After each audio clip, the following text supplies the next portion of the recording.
What's up, guys? It's Gary. So I went through all your comments, and there was quite a few of you saying do the rear engine, and there was a couple of you that said that it was a bad idea. Well, I really did want to go by your vote and take it as, okay, whatever you guys say, I'm going to stick with. Hopefully you don't hate me for this, but I'm sorry, we're not doing the rear engine on this particular machine for a number of reasons.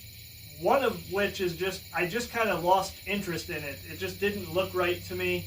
And at the end of the day, I really don't want it to just be a go-kart. I don't like go-karts, I'll be honest. Now this would be a lot different than a go-kart. It's high riding and big tires and everything, but it really, an engine in the back sitting down in the front of the engine, like, it kind of would just be your run-of-the-mill go-kart. And we could make it look more unique with different body work and stuff. You know, I would do that, but we will build something like that in the future, but this machine is not going to be that. So I have, basically, I sort of had a re-envisioning of the machine. I have an old hood that I want to use, and the engine is going to go in the front. And so this is basically going to be like another hot rod tractor, but this one is going to kind of take more of the hot rod vibe. The other one, the one that I call the hot rod tractor, really is the pre-war Grand Prix tractor. That was my inspiration from the beginning, which is why I have the exhaust kind of like going down the side and up along the back, the really skinny tires, and I mean, it just has an Agway hood and front end, but that kind of squared off look is really, like, in my mind, reminiscent of like a 1920s Grand Prix car. And this one, we're going to go big tires in the back, a little bit smaller in the front, a little bit of a rake to the way it's going to look, and we'll probably still have the exhaust going out the back, maybe even along the side similar to that, but this is going to be more of a hot rod. So with that said, let's start getting to work on this thing and kind of get it to where it's sitting right now. All right, so check this out. Look at what I figured out here. So I unbolted the top mount for the transaxle, and you could see here there's these two lower mounts, and this rear one is still in place. So actually all I've done right now is I've pivoted the front of the transaxle down because it kind of sits in there like that.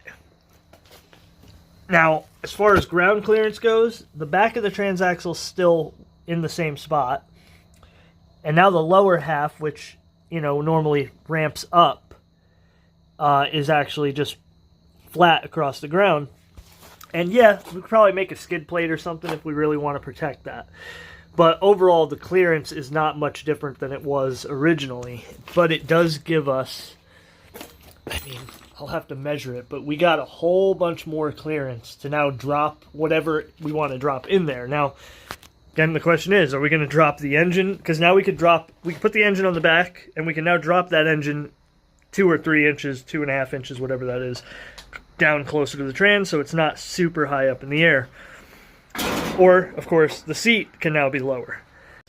Alright guys, so there's actually a lot of footage that I filmed that I'm not even using in this video. A bunch of me talking and rambling on. But I basically was still unsure a lot of the time that I was working on it what I was going to do. I didn't know if I was going to do the rear engine or the front engine. Then I thought, well, let's see what it looks like with the mid-engine.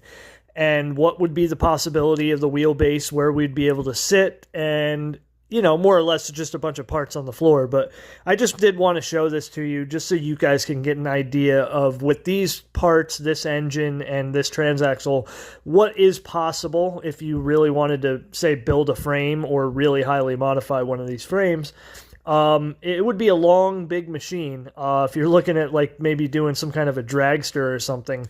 But it really, this horizontal shaft opposed twin is probably just not the best combination for a mid-engine setup like this, because it takes up so much room in that layout. And then I figured I'd play around with seeing how low we could possibly go with front engine setup. So I just stuck this seat in front of the transmission. Doing it this way would be possible.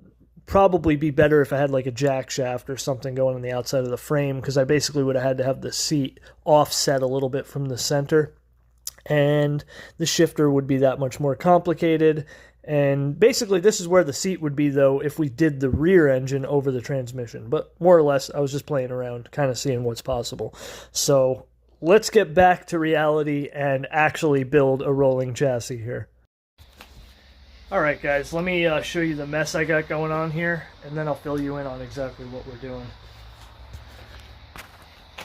So we cut the chassis rails completely split apart. Everything is taken apart. Random scrap pieces, things to build stuff with, old pieces of go-kart chassis, and our little transaxle, or our rather large transaxle, I should say, sitting here on jack stands, roughly where the height of the wheels would have been bolted on. Alright, we're kind of getting back to where we were. Although, it actually is longer right now, and a bit lower. Actually, the frame itself, yeah, I guess it's a little bit lower. It is. Because as you can see, just by looking at this rear plate, it's hard to tell that that's pointed that way, but this is way tilted that way, like I said, when we tilted the transmission. So what I've done is, you can actually see this bolt and I believe this one, these two, are the original transmission mount bolts that go here. So right now we are just bolted to that one. Just have the frame rails kind of mocked into position, not measured up or anything. But you could see that that right now gives us a little bit more length. Now what I'm going to end up doing is just welding. I'm just going to weld this right to this back plate. And then of course we do still have our cross member for the upper mount, and that will bolt into place. I'll just mark the holes and we'll bolt that into place. That's probably the best way to go. No reason to weld that up. And ultimately, we will probably end up shaving or trimming this down a little bit lower, since, you know, as you can see, it's right within that limitation of that hump on the transaxle. So we might not have to, but overall, we are lower. The whole chassis is lower now.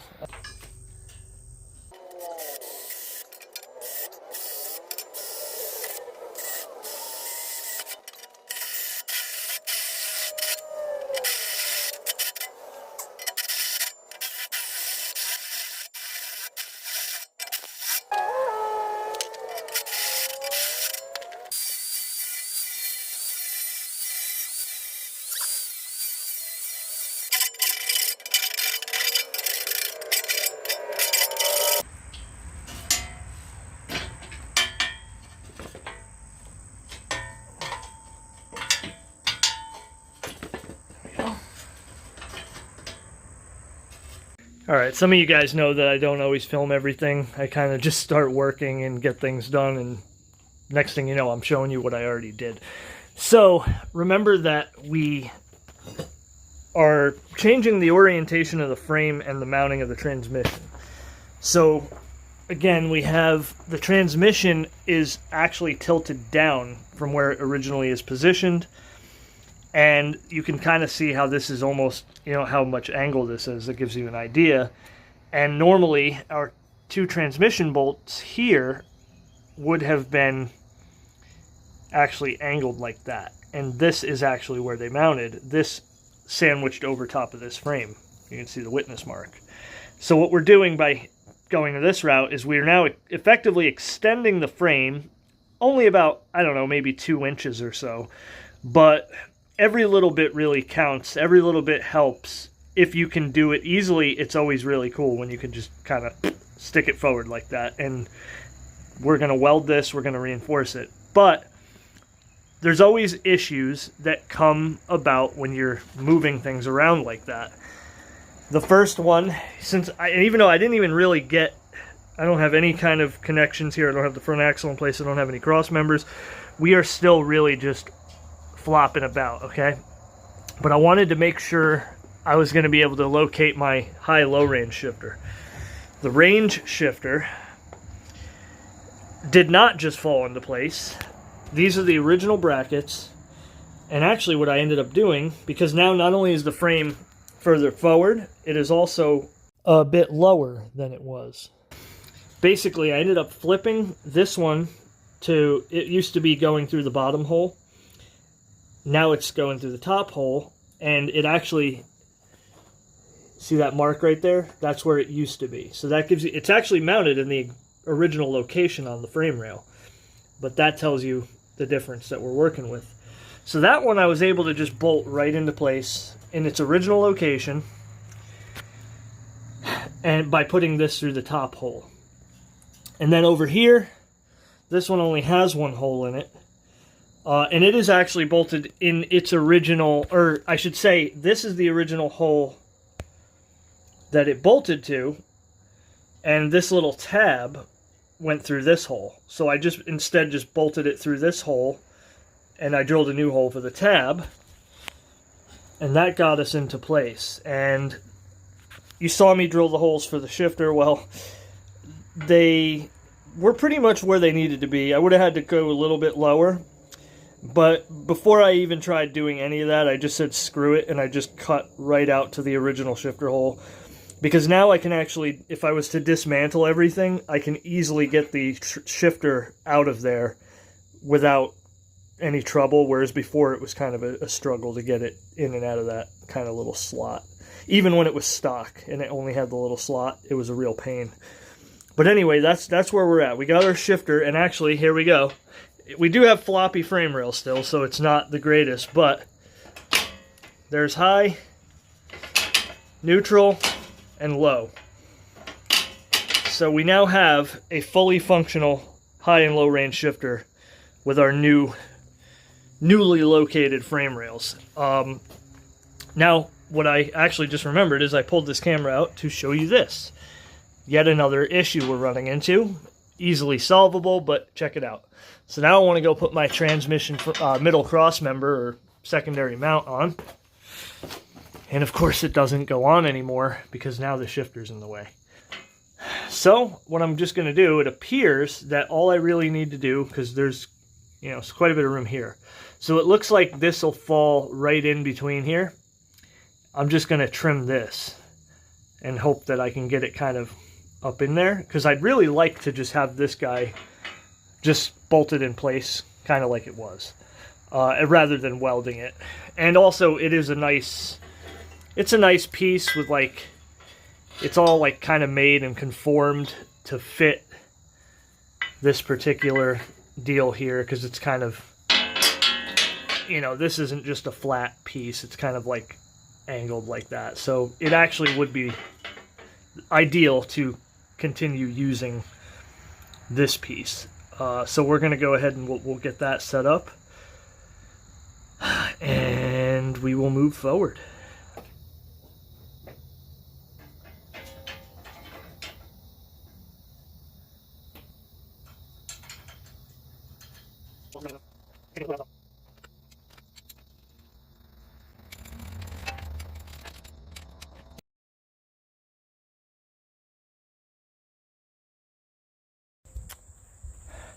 Oh, it's bloody hot out here. Let's get to bloody work on this thing here. We're going to have a rolling chassis. I'm already looking at something that looks quite lovely indeed. But again, it's just a bunch of parts on the floor. Let's make them one.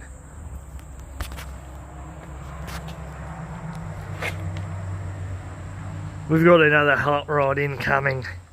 I know a lot of you said put the engine in the back. But I said, what the heck. Well, there's a problem. We got a big gap right there. That is where we want the axle. I just sort of laid it in place. What we're going to end up doing too is we're going to actually widen the front track width by extending the spindles a bit. These are the wheels and tires I'm going to run. So we're going to run these old wheel horse, I think they're wheel horse probably, garden tractor wheels, because they have a serious offset. Now you might have, some of you are going to recognize these from another project I did on the channel. That ended up Well, I don't even need to worry about what that is. Forget it. That's the past. This is YouTube. We only worry about now and the future. So there's a bit of space missing there. We're going to borrow some 2-inch spacers that I have on another machine. I'm going to end up getting more parts. I'm going to have to get more parts to make this work. But for now, we are just going to steal what we have on other machines. And we're going to have to weld this, but I'm not going to weld that or add any more structure or additions to the chassis until I get the front figured out. That's our goal right now. Notice that with our new placement, and by the way, you know what? That just reminded me. Before we do anything, I actually have to get those spacers and put this rear on the ground. Actually, I don't really need to put the spacers on it yet. We could just bolt the wheels on. I want to get the rear at ride height. It is very close to ride height right now, but it's probably a ½ inch off or so. So I want to get the wheels on. We'll get the rear set at its exact, set on the wheels. But we're pretty close to where we want to be. We got a slight rake in the stance, which is kind of what I like. It just kind of fell into place that way based on those, and I'm liking the way it looks. Notice how much lower we are. And even if we weren't raking the chassis or raking the stance slightly, that is still a significant difference because of where we've bolted the rear chassis and how we have everything kind of different here. So we need to make this go on the front. Now, it's not going to work to just... the lighting is horrible, I gotta move. It's not going to work to just flip this whole setup, this bracket, upside down and mount up top. For two reasons. One obvious reason is that this is where we want the chassis. I should say this is where we want the axle. And it is 6 inches or so ahead of where the frame ends. So it doesn't even matter, even if we wanted to turn it around and bolt it to the top. We're not bolting the axle back here, we're bolting it up here. But also, the distance is not quite right. If we wanted to bolt that up on top of the chassis, it'd end up being too low. So we just need to pretty much leave the axle in that configuration. We might be able to turn the brackets upside down. I don't know yet. We'll figure that out in a little while. But I don't think the axle is going to pivot as well if we were to flip that upside down, because of the way that there's like this bit right here, so like it might actually interfere. If this is upside down, it might not actually. I don't know. I'm gonna it'll interfere with the mounting pad if that's upside down. So we're probably gonna leave that like that. We just need to come up with extensions. And in the typical fashion of this channel, we are going to pretty much use junk that I have laying around. I'm not going to buy the correct size material. I don't have another frame rail or anything like that. We're just going to use stuff we have, which, with the right amount of junk welded together, we can have a strong frame. So one of the pieces of junk I have is this nice piece of square steel here. Plus, we also have this other piece that's kind of thin and chintzy. I don't know if we're using that, but we have some other stuff laying around here. We got some old subframe connectors for a Mustang that are, well, it's like one that's cut in half, but you get my point. We are just going to basically take whatever we have, and we are going to start building the front of this chassis. The end goal is to have a rolling chassis, possibly with the engine at least mocked into place, and a hood possibly mocked into place, but I'm probably talking too much, as I usually do.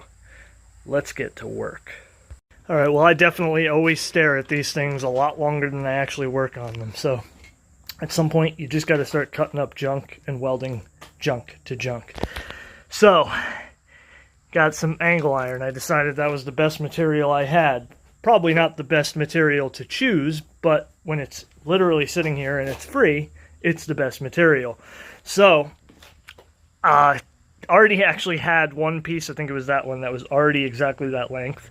So I took that other piece of angle that I got right there, cut an equivalent piece, and I actually had to go in and grind the threaded pieces that are, there's like, you know, they stick down, so there's threaded. So I gotta take the grinder, I grind it up in there to make sure that's flat. It's still actually not sitting flat.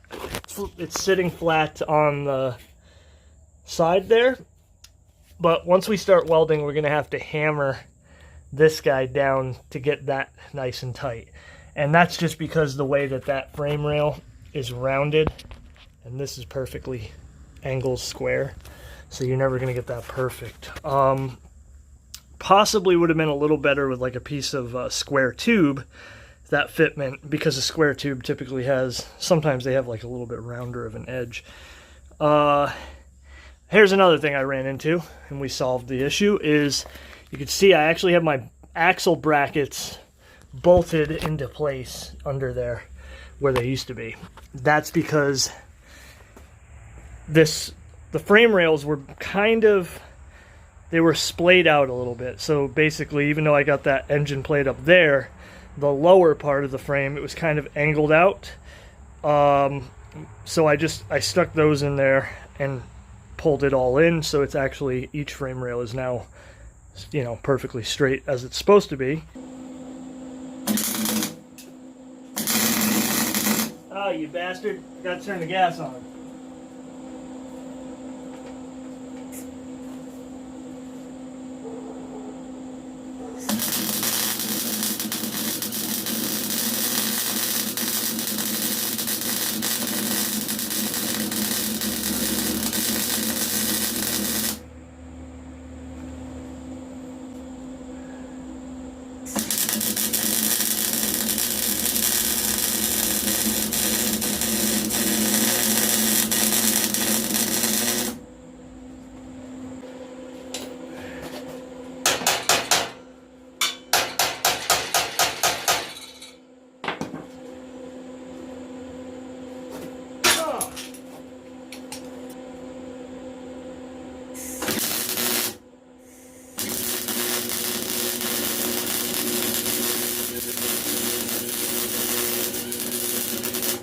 Can't see dog shit.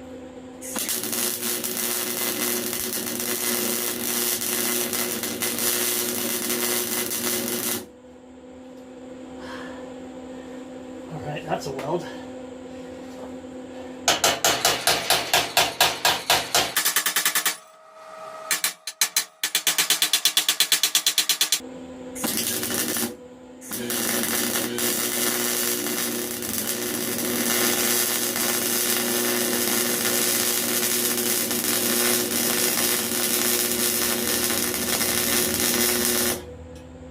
Alright, I cannot see right now. I went off the beaten path there, but we got it.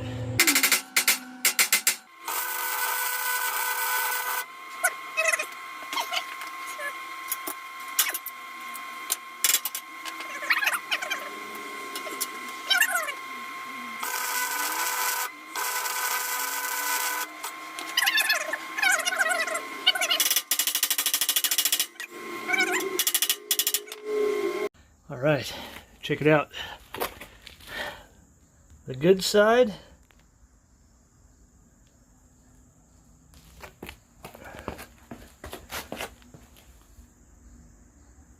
Yeah, they ain't pretty, but they sure are welds. And then the ugly side.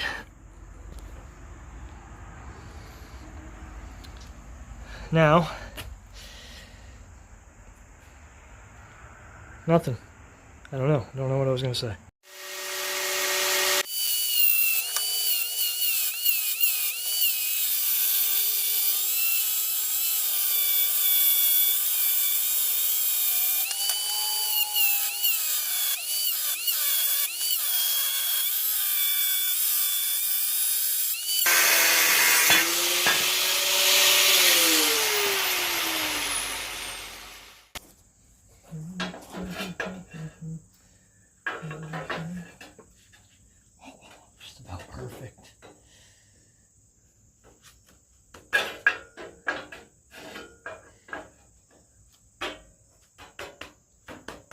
Oh yes. Couldn't be more perfect.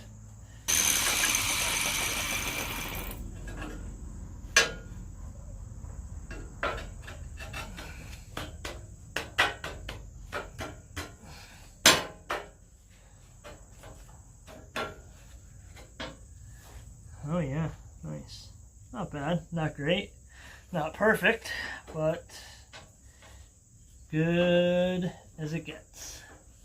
Alright, so I measured from multiple different locations on the frame, different holes and such that appear to be exactly the same on either side. You know, I did diagonal measurements, and really the simplest measurement that I did, the final measurement that I'm doing, is we're just going to say, alright, look at that, to the engine plate is exactly 17 inches. And right here, we are at exactly 17 inches. So, as straight as anything could possibly be on this, I am happy with how straight that is. So, let's weld it in place.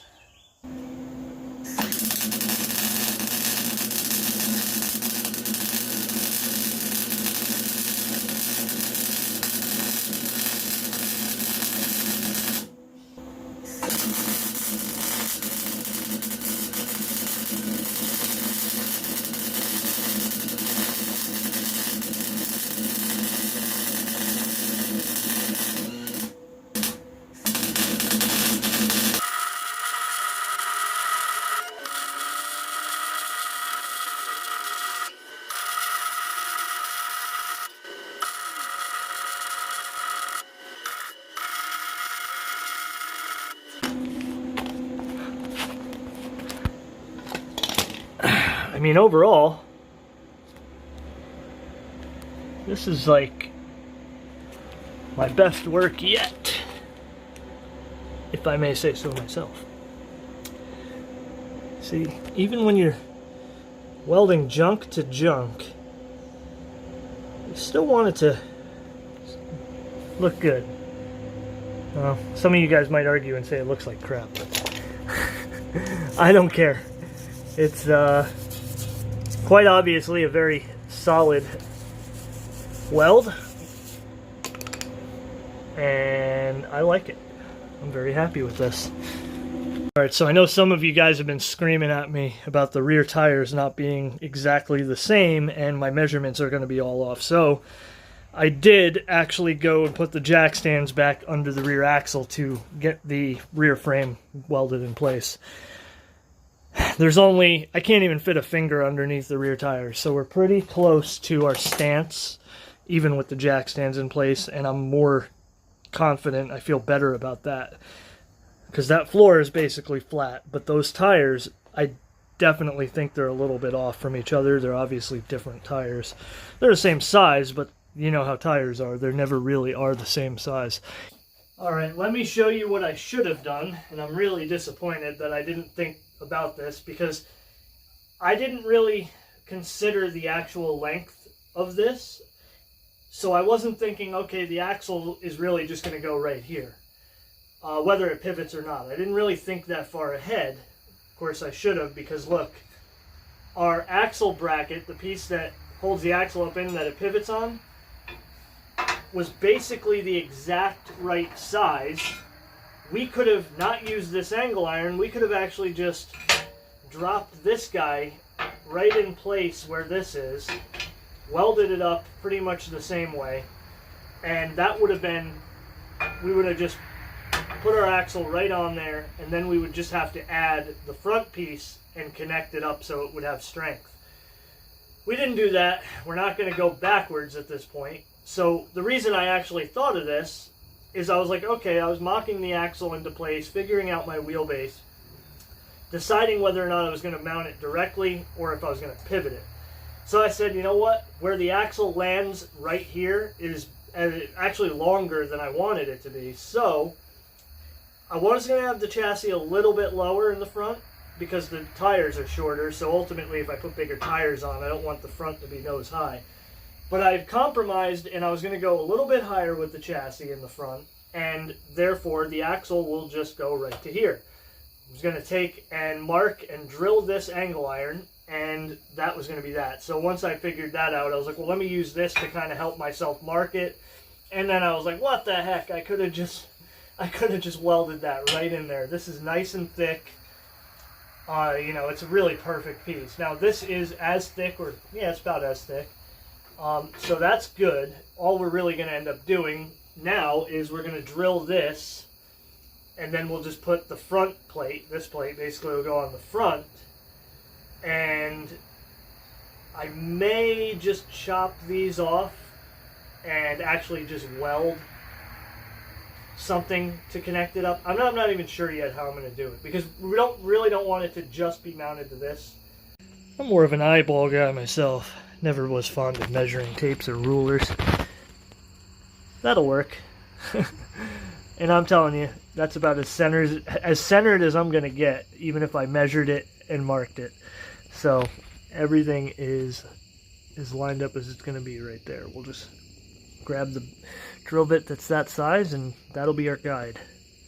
Alright, well, I didn't have the exact size drill bit, so using that as a guide wasn't exactly even as precise as it could have been. So I still ended up taking the center punching my center, and I actually got it. I was surprised, perfect.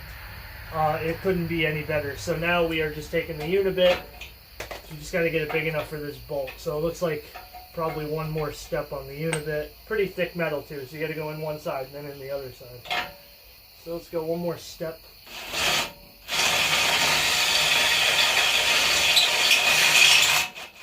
Ow. Yeah, that's going to do it.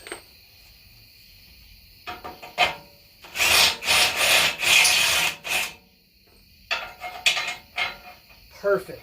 Absolutely perfect. All right.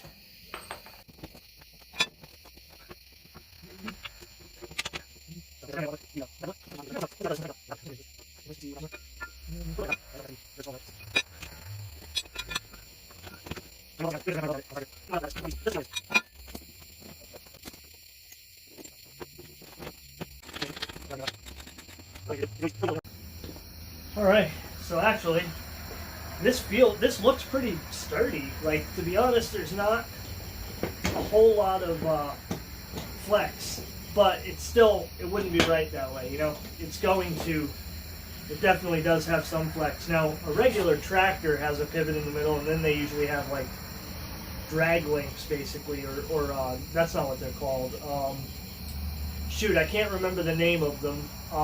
They are what also hot rods have with straight axles, and old cars from like the 20s have them and make it right. So I think what we're going to end up doing, like I said, is probably end up making the front plate work. But check it out, we got, I don't know what's stopping me there. We're also not really strong in the rear yet, so I don't want to do too much movement, but yeah, you can see that there is a bit of movement there. The steering link is in place on the bottom, but it doesn't work because you can see that, I don't know if you can see from that angle, but the toe is way out. So we're going to have to do a custom steering tie rod as well.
Alright guys, well, we got a rolling chassis. Once again, I was hoping to be a lot further in this project and have an engine on it and a seat and a couple other things, but we are still far from an actual vehicle here. We got the steering to deal with, the steering box. There's really no floor, there's no rear cross members, there's so many really up in the air things that we still have to take care of, and frankly, this could still go either way. We could put the engine on the back still if we wanted to. We could put it in the front, we could put it on the back. If I was originally going to do the rear engine, I wanted to actually widen the frame so that I didn't have to cut this and I could sit basically in between them. So now if we still were to decide to go with the rear engine, we would have to cut this down and then reinforce the rear section of this frame quite a bit. So I have a vision for this now, and I know a lot of you guys did vote for the rear engine. A couple of you really didn't want to see the rear engine, but the majority of you said rear engine. We will do something like that in the future. I think this one is going to be front engine, because that Alice Chalmers hood I got over there is what really sparked my like vision for this now as a front engine machine with that opposed twin engine. So hot rod it is. This is going to be hot rod tractor number 2. I would like to get a little bit different wheels and tires for the front, but I do really like these for the rear. They definitely have a hot rod vibe to them, and nice deep dish, real tall. But one thing that's going to really change the way this looks, because right now it definitely looks really long and narrow. It almost looks like a dragster chassis at this point. But we are going to extend the spindles. We're going to make the axles, basically we're going to push the track width at the front out probably a couple inches, 2 inches at the least, 2 or 3 inches in the front. And then the back will also be pushed out about 2 inches, 2 or 3 inches. So once the track width is widened, the overall dimensions of the vehicle will change to your eyes. It won't look like a long skinny rail. It'll just look like a much larger, kind of more proportioned square vehicle. But again, we are kind of going for a hot rod vibe on this one, more so than on the other one. The other one I called a hot rod tractor, but it really, my vibe, from my inspiration from the beginning with that was pre-war Grand Prix car. So race car from the 20s, basically. And 20s, 30s. More 20s just because it looks more primitive than a 30s car. With its squared off hood. So this one, I just am thinking more along the lines of this hot rod, like to its, big tires on the back, smaller ones on the front kind of deal. And yeah, we're just gonna kind of keep going with it. So hopefully you guys will join me next time. You know what, I like to, in my mind, I'm like, let me see if I can build an entire machine in one video. And I never do. The hot rod tractor, actually, from its original iteration where I dug it out of the yard a year ago to where it is now, that was over the course of quite a few videos. So yeah, we're going to come back and we're going to work on this again next time. So anyway, go ahead and like the video, subscribe if you're not already subscribed, and I really do appreciate you guys watching, and I especially appreciate you guys who are always there every weekend. So that's going to be it for this time. Thanks. I'll see you next time. Oh, that hurts. Oh, yeah.